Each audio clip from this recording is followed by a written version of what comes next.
Ang sanhi ba ng diabetes ay ang pagkain ng sobrang matamis?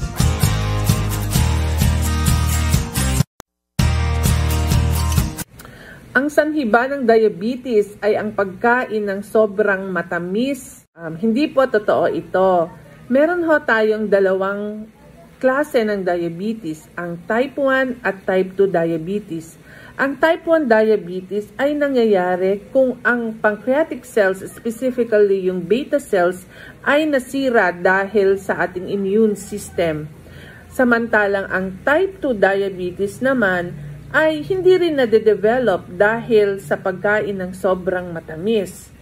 Pero ang tsansa na magkaroon ng type 2 diabetes ay mas mataas kung kayo ay overweight or obese. Being overweight and obese ay isa yan sa risk factor ng pagkakaroon ng diabetes. So, hindi po totoo na ang pagkain ng sobrang matatamis ay sanhi ng pagkakaroon po ng diabetes.